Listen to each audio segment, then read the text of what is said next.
Hogwarts Legacy is just days away, but before we can dive into the wizarding world, there are a few last-minute details you need to know about. My name is Codiak, this is Legacy Gaming, and let's dive in. Before we get to the news, I want to let you all know that our channel, Legacy Gaming, will be giving away 3 digital deluxe copies of Hogwarts Legacy. You can enter for your chance to win right now by subscribing and joining the Discord. The giveaway will be awarded on February 6th, so you can still take advantage of that 72-hour early access period. Let's start by talking about one of the most important gameplay details we've learned more about in the last week: questing. According to Moira Squire during an interview with Games Radar, players can expect over 100 side quests within Hogwarts Legacy. How you interact with characters in those side quests will also affect your interactions with the same characters during the main story. Everything is interconnected, claims Squire. I think this is an essential part of what's going to resonate with people within the game. While there's no morality system, and it's been confirmed that romance isn't an option, those sorts of meaningful moments that impact your relationships are vital for creating a living world. It's great to hear the team is taking those moments seriously, creating that linkage between player and character. Circling back to that over 100 side quest number for a quick second, let's put some hard time on that. According to lead designer Kelly Murphy, that all-important first-time playthrough, if you do only the main story, will take about 40 hours. If you want to do everything, she says you're looking at somewhere between 100 to 120 hours. This was echoed by lead game designer Alan Tu in a separate interview with Screen Rant. Tu said his first time through 100%ing took him over 80 hours. Keep in mind, he's probably the single most knowledgeable Hogwarts Legacy person on the planet at this point, knowing every facet of the game, so to hear he's still clocking in at 80 hours, it's pretty incredible. In terms of side quests, we know they'll be represented by this icon here, which you can see over the quest giver's head. Not quite the golden exclamation point I grew up on, but it'll do. Obviously, this will be mirrored on the minimap for easier discovery. One thing I personally picked up on was the overall length of some of these side quests. Scrubbing through hours of preview footage, it was pretty clear that these earlier missions are rather short, lasting less than 5 minutes, depending on how efficient you are at completing them. It'll be interesting to see how this evolves, which I have no doubt it will, throughout the rest of the game.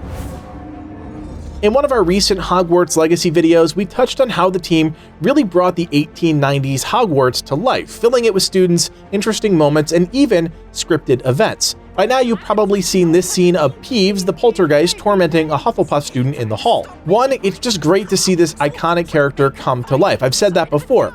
But 2, this is an example of a scripted event, something that triggers in the game world when the player gets close. If you're a lore junkie, love Easter eggs, or just want to soak up everything about this game, these moments are tailor-made for you. Now, it's not clear how many of these are written into the game or if you can trigger them multiple times, which is why you might want to reconsider powering through the game at a breakneck pace so you don't miss out on any of these surprises. Now that more footage has been released, it's also wildly impressive to see how much life the devs have actually managed to shove into the castle. At nearly every turn, there are students practicing magic, relaxing, just having fun. While these NPCs won't have a true life cycle as promised by some other big games, the constant chatter and density of those little moments make things feel fully realized. It also helps that the castle itself is teeming with life. Some new footage from the preview event gives us a better look at just how many moving portraits there are around the school.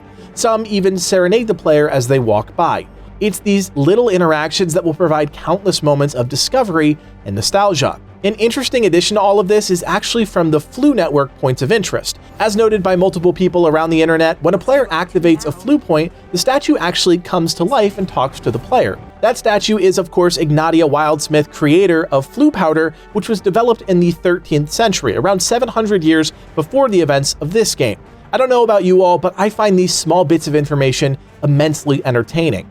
Even at night, when most students are in their common rooms, things are still happening around Hogwarts. In fact, one fellow creator actually got a glimpse of the Grey Lady, or Helena Ravenclaw, the ghost of Ravenclaw. Other areas around Hogwarts also completely transform at night.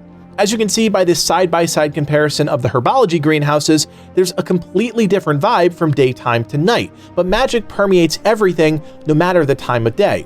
That even applies to the seasons as well. Up until now, it wasn't clear at all how this would work within the context of the game. We have a little more clarity on that topic now. Seasons will be linked to moments in the main story. Much like the books and movies, as the player progresses in the main campaign, the seasons will change to reflect that passage of time.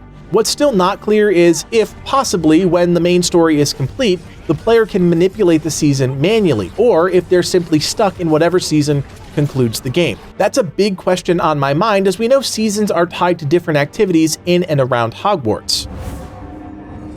Shifting gears, it's time to strap in because yes, my friends, copies of Hogwarts Legacy have been found in the wild. This photo, posted on the Harry Potter game subreddit, all but confirms physical copies of the game have indeed been shipped. Now, of course, we can't confirm there was actually anything in those disc cases, but the bottom line is this. This game is now out there, which means some folks are just going to get their hands on the game, and that could lead to some leaks online. So proceed with caution as we run out the clock until launch. Now, rest assured, we won't be posting any story spoilers here on the channel, so you can breathe easy. Another surprise was the 55 gig update that seems to have hit Xbox players that have already preloaded Hogwarts Legacy onto their machines. According to reports online, this happened pretty much out of the blue with no additional context.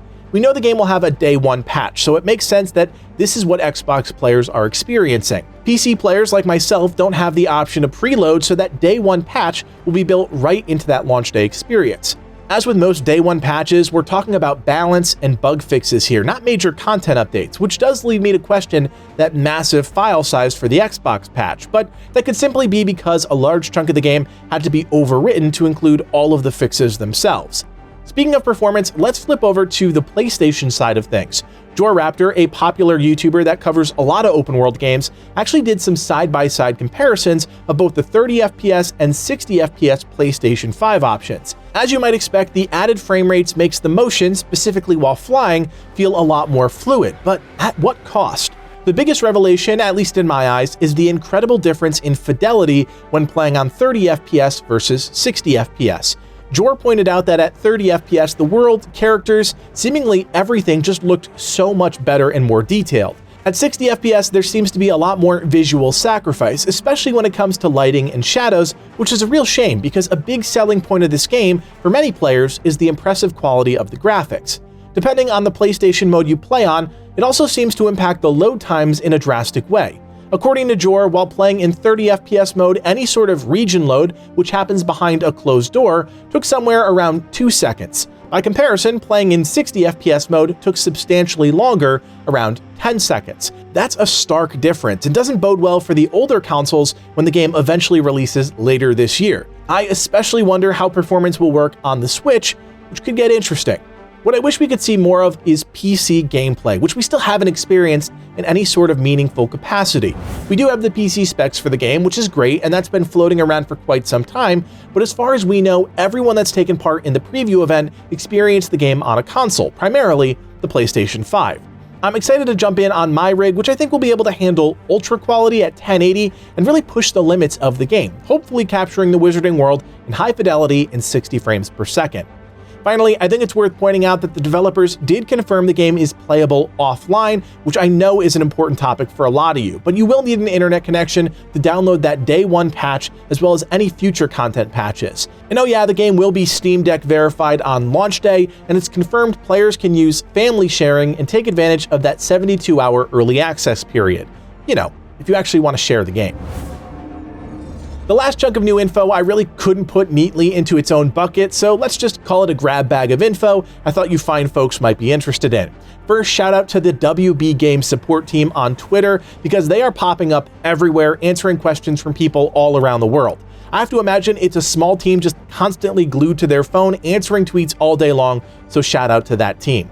What they did confirm is that Thestrals are only available in-game to players who purchase the deluxe or collector's edition of the game. There is no variation of the skin in-game, which means if you want to eventually ride around on a Thestral, you'll need to purchase the Dark Arts bundle in-game. Speaking of mounts, it's also been confirmed that the white hippogriff seen here in the cinematic trailer is tied to the story, and players, no matter their edition, will be able to unlock and ride them as a mount.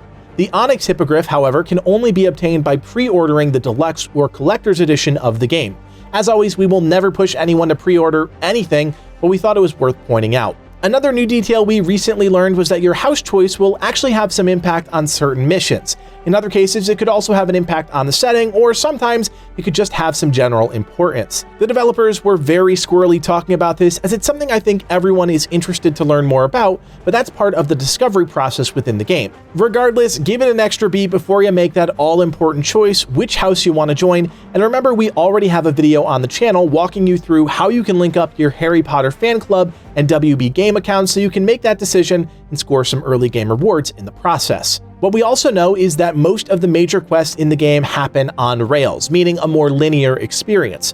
Thanks to a screenshot shared online, we can see players will be able to abandon their current quest if they die. This is important because it confirms what we've said in previous videos, that those main story missions really don't take place in the open world, but in fact a parallel instanced copy of the world, which I imagine is much easier to develop around. I have a sneaking suspicion you can also pause the game if you want and abandon that quest at any time, but that's unconfirmed.